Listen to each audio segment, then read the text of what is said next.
Olha só, pessoal, quando a gente fala em educação, a gente tem que pensar que a educação ela passou por várias fases ao longo dos séculos. E nessas várias fases que a educação passou ao longo dos séculos, ela nem sempre foi, por exemplo, prioridade dos governos ou do Estado. Historicamente, a educação ela passa a ser uma prioridade do Estado de uma forma menos religiosa e mais universal após a Revolução Francesa, como fruto de uma tendência universalizante que o pensamento iluminista vai propor. Na Idade Média, apenas os filhos de alguns setores da nobreza, não todos, e de alguns setores da burguesia, também não todos, que tinham acesso à educação, e uma educação de base escolástica. Mas essa universalização do ensino, que tem sempre dois sentidos, e dois sentidos que são, na realidade, duas faces de uma mesma moeda do sistema socio-produtivo, ela vai se consubstanciar de uma forma mais clara e mais precisa a partir do final do século XIX e início do século XX. Quais são essas duas fases? É uma face ideológica, da formação teórica, cognitiva, epistemológica dos seres humanos, de como e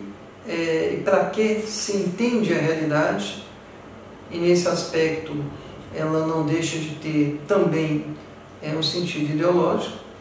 mas ela também possui, isso principalmente a partir da segunda Revolução Industrial e na virada do século XIX para o século XX,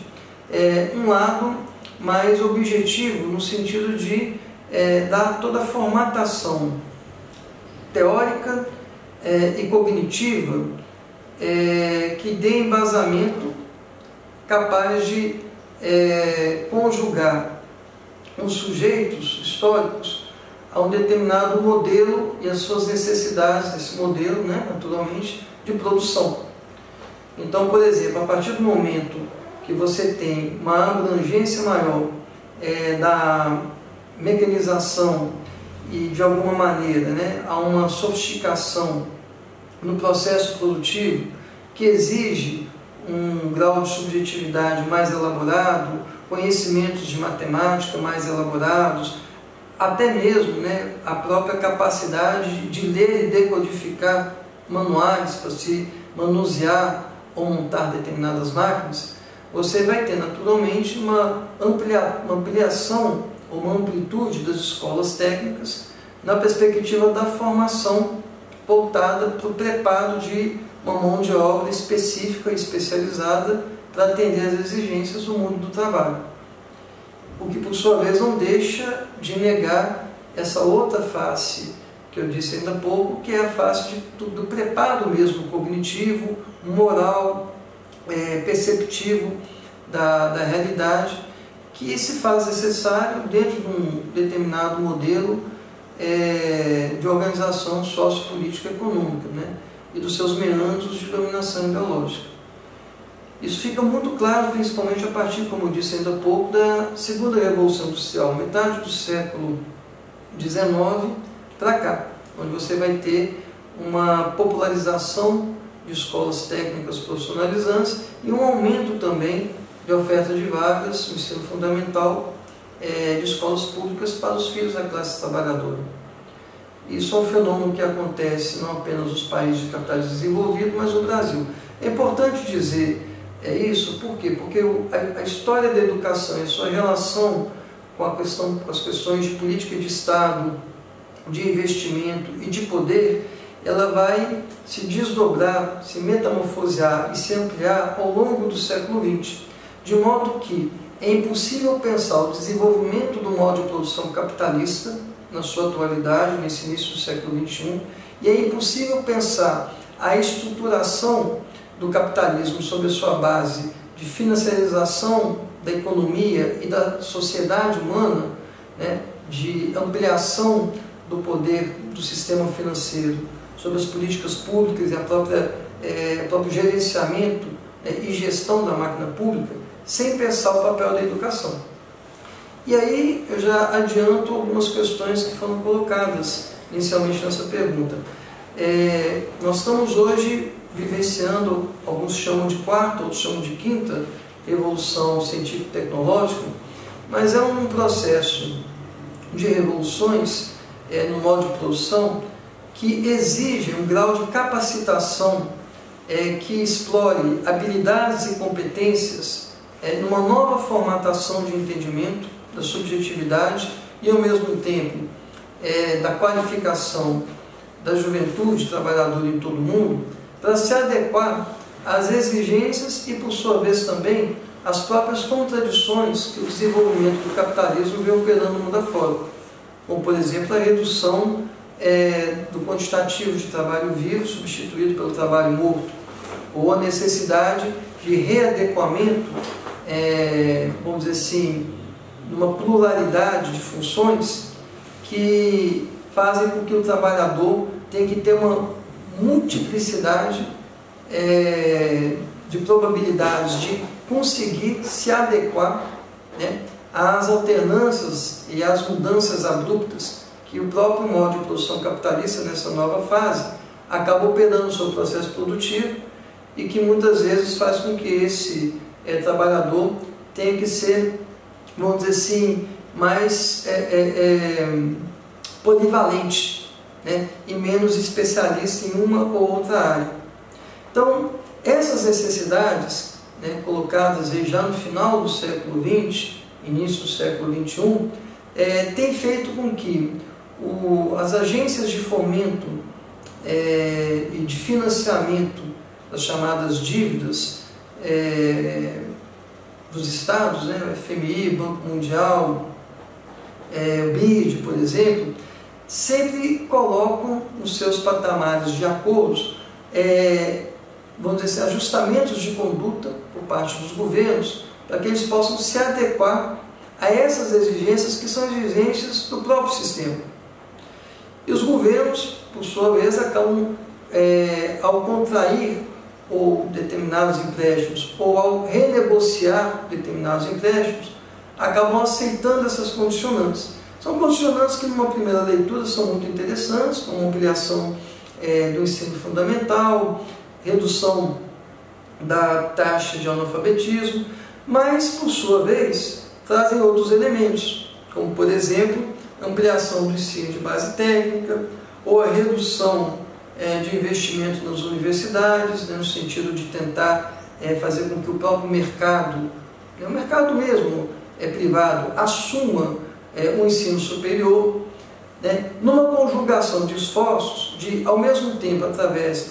da lógica de financiarização das economias nacionais, determinar um determinado modelo, um determinado padrão de ensino, por um lado, principalmente no ensino fundamental, e por outro lado, né, reduzir a presença do Estado em determinadas áreas, dentro de uma perspectiva de enxugamento da máquina por conta do déficit público, para sobrar recursos para o financiamento, ou pelo menos para a rolagem das chamadas dívidas públicas. Então, essa conjugação que passa para imposição do sistema financeiro às economias nacionais, aos governos, independente da coloração desses governos, praticamente quase todos eles acabam sucumbindo a essa pressão, a esse assédio, que não é apenas financeiro, ele é político também. Eles acabam se materializando em projetos de ação direta na educação, de reformas, ou melhor dizendo, de contra-reformas, que acabam tolindo ou remodelando toda a grade curricular e que acabam, de alguma maneira, correspondendo aos anseios, às perspectivas, né, colocadas por parte desses projetos, mas que na realidade elas irradiam, elas refletem os anseios, as vontades do sistema financeiro associado ao grande capital. A reforma do ensino médio, por exemplo, que foi votada recentemente no Brasil, melhor dizendo, a contra-reforma do ensino médio, é um bom exemplo, não é o único,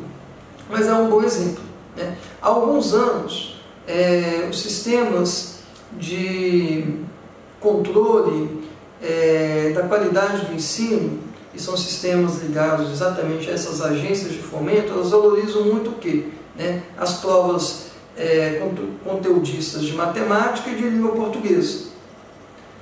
Duas áreas importantes, mas não menos importantes do que história, geografia, filosofia, sociologia, biologia e outras áreas, mas duas áreas fundamentais dentro de uma perspectiva do fomento de trabalhadores para a indústria ou para a área de serviços, naturalmente, que elas abrem flancos, né, que vão desenvolver outras expertises, outros condicionantes, outras variantes acessórias ao desenvolvimento dessas áreas, ou de, pelo menos setores de expansão dessas áreas, nas suas competências e nas suas habilidades. Então, essas duas áreas, não à toa, que vêm sido áreas que são contabilizadas em testes, né, institucionais, para oferir a qualidade do ensino e do modelo educacional das redes públicas, dos estados e dos municípios, são, por exemplo, as únicas duas áreas mantidas, praticamente intocáveis, na reforma. As demais áreas, por exemplo,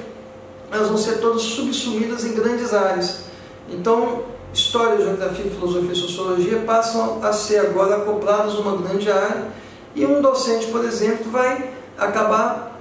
sendo obrigado a ter que dar conta, isso é impossível, né, do conjunto epistemológico que essas áreas trazem. Naturalmente, isso vai reduzir a capacidade de absorver todo o conhecimento que essas áreas específicas elas possuem, a partir do momento que elas são acopladas num determinado conteúdo único, generalista e com tempo reduzido. Mas isso também vai acontecer em outras áreas, nas áreas da ciência da natureza, nas áreas das ciências exatas também, química, física e matemática podem estar sendo acopladas agora, depois da reforma do ensino médio, numa grande área comum, que naturalmente vai reduzir o escopo da abrangência do estudo, da análise, do potencial epistemológico que a física, que a matemática, que a própria química poderiam dar. E isso, pessoal, diante de toda reforma, diante de toda mudança, a gente sempre tem que fazer uma pergunta, já que nós vivemos uma sociedade capitalista, já que nós vivemos uma sociedade de classe, sempre fazer aquela pergunta básica, né? Por quê? Para quem? Né? E como? E aí, dentro de uma análise crítica, né, do ponto de vista do conteúdo da sociedade capitalista, que é contraditório e que sempre vai estar prevalecendo interesses das elites locais, ou interesses do poder constituído da aliança conjugada dessas elites locais com o grande capital, poder político, econômico, que consubstancia também em outras áreas da sociabilidade humana, são projetos que atendem aos interesses de uma lógica de dominação, de exploração e de manutenção de uma determinada ordem. Então, eu citei ainda há pouco a questão da reforma do ensino médio. Ela, por si, ela já resolve três questões que interessam essa nova conformação, que ela é mais do que conservadora, ela é reacionária. Quais são esses três interesses? Primeiro, você vai ter uma redução drástica, a partir da reforma do ensino médio, blindadas agora pela BNCC, aprovadas recentemente, uma redução drástica do quantitativo de professores e professoras nas redes públicas. Por quê? Porque você agora conjuga e afunila tudo numa grande área, e um docente ou uma docente apenas vai se incumbir de estar oferecendo essa área. Nós estamos fazendo alguns estudos e tudo indica que em 10 anos, se a reforma for aplicada da maneira como se deseja, eles, né, naturalmente, nós vamos ter uma redução em algumas redes de 40% a 50% do quadro de docentes. E isso significa menos salários a serem pagos, isso significa menos direitos a serem garantidos a esses trabalhadores, isso significa um enxugamento, agora legalizado, sob a força da lei, da reforma, da máquina pública. Né? O que vai sobrar mais recursos, naturalmente, numa economia em crise, para poder manter a lógica do sistema da dívida pública, seja dos estados com a federação, seja da federação com os grupos financeiros que são credores da dívida pública. Né? E esse é um sistema mundializado. não é uma questão específica do Brasil ou da América Latina. A gente consegue ver isso se equacionar nos 4 cantos do mundo. Mas tem um outro sentido epistemológico, porque você acaba reduzindo a capacidade. Isso talvez seja uma das coisas menos perceptíveis e uma das coisas mais drásticas, porque você acaba reduzindo a capacidade perceptiva e o direito, né, do jovem trabalhador, da jovem trabalhadora, ter acesso de qualidade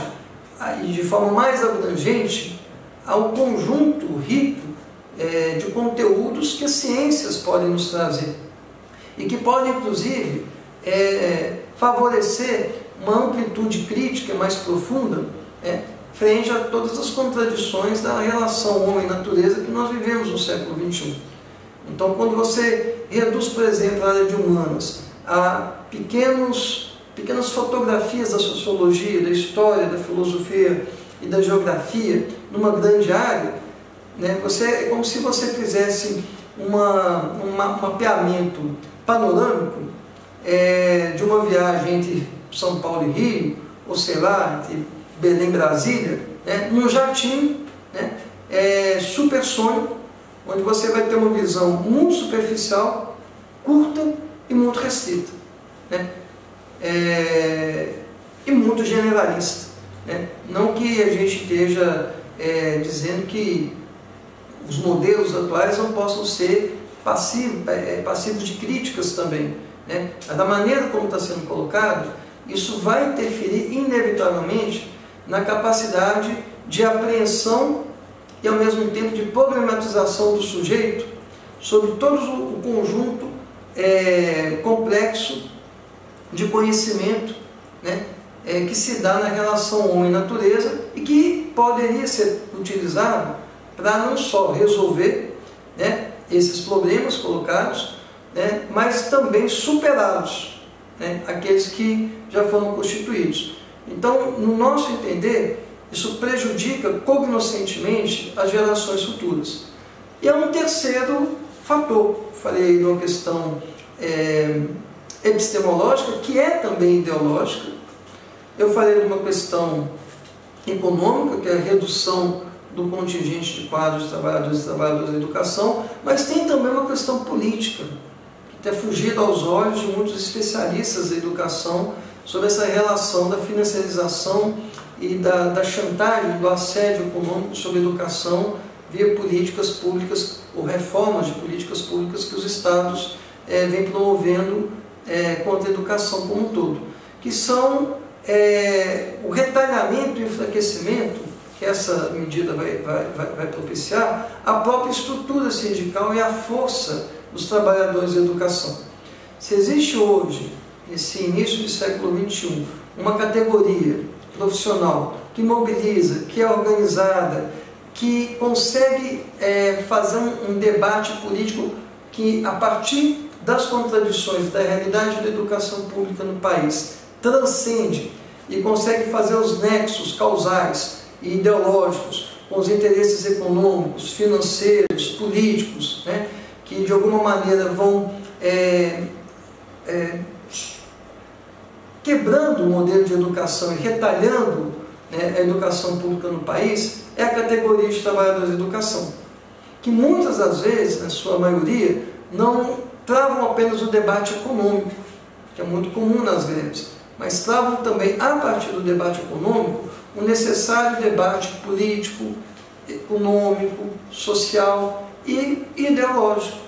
dos interesses que estão colocados em toda e qualquer reforma ou manutenção de modelos educacionais, que podem ampliar ou podem restringir. E quando você reduz o contingente de trabalhadores de educação, não é apenas uma questão econômica, ela vai também interferir no poder político desses sindicatos ou dessas associações de trabalhadores de educação,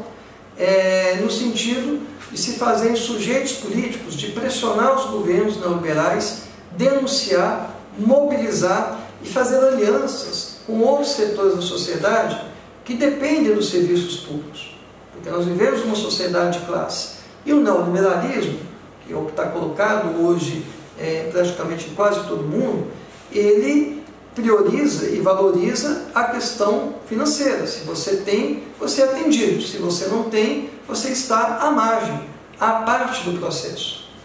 Então essas são 3 dimensões colocadas. Eu falei que é uma dimensão cognitiva e ela é também ideológica, e ela é ideológica porque para os filhos da elite, né, esse corte epistemológico, esse retalhamento cognitivo que vai ser imposto aos filhos da classe trabalhadora, a eles não vai ser obrigatório. As escolas particulares mais renomadas, elas necessariamente não precisam se enquadrar e se engendrar, se ficarem presas a esse modelo, o que vai possibilitar, entre outros condicionantes, naturalmente, né, a esse setor da sociedade, um melhor preparo para ocupar cargos ou mesmo postos de chefia no Estado, né, para passar em concursos de vestibular, por exemplo, nas universidades públicas, se é que elas ainda vão continuar existindo. Enfim, nós vamos ter reeditado no Brasil aquilo que na década de 50 ficou conhecido nas reformas Capanema, de 2 modelos de ensino, né? Um ensino para aqueles que mandam e um ensino para aqueles que obedecem. Um ensino para os que vão dominar e um ensino para os que vão ser dominados. É importante deixar claro que isso não significa que a educação não seja para todos. Ela hoje, no atual modelo socioeconômico, né, no atual modelo ontogênico, vamos dizer assim, do capitalismo, todos têm que ter acesso à educação. Eu costumo às vezes brincar, quando dava aulas no curso de ensino de jovens e adultos, que até para você hoje trabalhar